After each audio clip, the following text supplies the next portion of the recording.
নমস্কার বন্ধুরা, আমি আইনজীবী বাঙালি বলছি। এবার আমি একটা ভিডিও ক্লিপ আপনাদের সামনে তুলে ধরব যে ইমতিয়াজ হোসেন গোপন রহস্য কিন্তু ফাঁস করে দিল। এবার এই কথাটা কেন বললাম গোপন রহস্য ফাঁস করে দিল, তাহলে ভিডিওটাকে দেখে নিন যে ইমতিয়াজ কি গোপন রহস্য ফাঁস করেছে। কলকাতাতে এদের মোগল পাঠানের নাম থাকবে না, নাম পাল্টাবে। আগামী দিনে আমরা আবার পাল্টে দেবো। আরে বলুন, টিপু সুলতানের মসজিদের নাম যদি পাল্টে দেয় তাহলে কি ওইখানে নামাজ না পড়ে অন্য কিছু হবে নাকি? তাই তো হবে। গির্জাগুলো গির্জাই থাকবে, স্কুলগুলো স্কুলই থাকবে, আর মদের দোকানগুলো চুল্লুর ঠেকেগুলো চুল্লুর ঠেকই থাকবে। কোনো চুল্লুর ঠেকের নাম যদি ধার্মিক রেখে দেন তাতে কি সেখানে কীর্তন ভজন শুরু হবে? সেটা চুল্লুর ঠেকই থাকবে। অতএব এই নাম চেঞ্জ করে এই যে সস্তা রাজনীতি, এটা পশ্চিমবাংলা খাবে না। এই নাম চেঞ্জ করে সস্তা রাজনীতি পশ্চিমবাংলায় খাবে না, অলরেডি পশ্চিমবাংলায় খেয়ে গেছে ইমতিয়াজ হোসেন মহাশয়, জেনে নিন।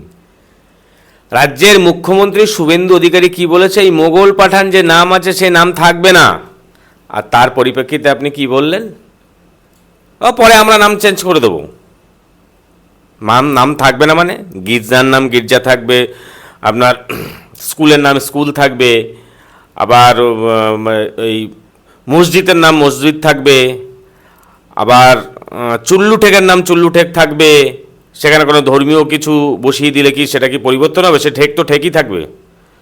কিন্তু আপনি একটা কথা বললেন, কি কথাটা বললেন, যে নাম চেঞ্জ করলে পরে আমরা নাম চেঞ্জ করে দেব। মানে আমরা বলতে কারা? মানে আপনাদের উদ্দেশ্যটা কি?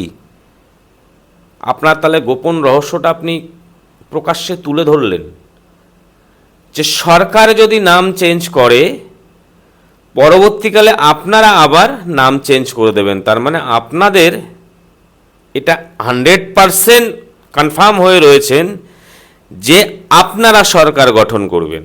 যদি সরকার আপনারা গঠন না করতে পারেন তাহলে তো আপনারা নাম চেঞ্জ করতে পারবেন না, কারণ গায়ের জোরে তার হবে না। এটা তো গণতান্ত্রিক পদ্ধতিতে চলে, এই ভারতবর্ষটা সংবিধান মেনে চলে। তাহলে আপনি কি করে বললেন যে পরবর্তীকালে আমরা নামটা আবার চেঞ্জ করে দেবো, পাল্টে দেবো?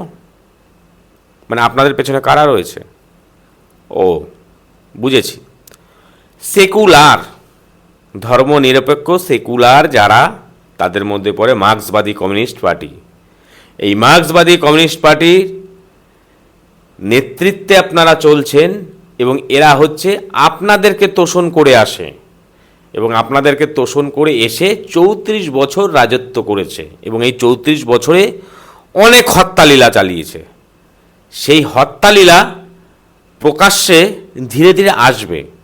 সুতরাং ইমতিয়াজ হোসেন যে কথাটা বলল এটাই হচ্ছে মেন পয়েন্ট, বোঝার বিষয়, যে রাজ্যের মুখ্যমন্ত্রী শুভেন্দু অধিকারী বলছে যে মোগল পাঠানের নাম থাকবে না, আর সেই জায়গায় ইমতিয়াজ হোসেন বলছে যে নাম পাল্টে দিলে পরে আমরা আবার নাম চেঞ্জ করে দেব।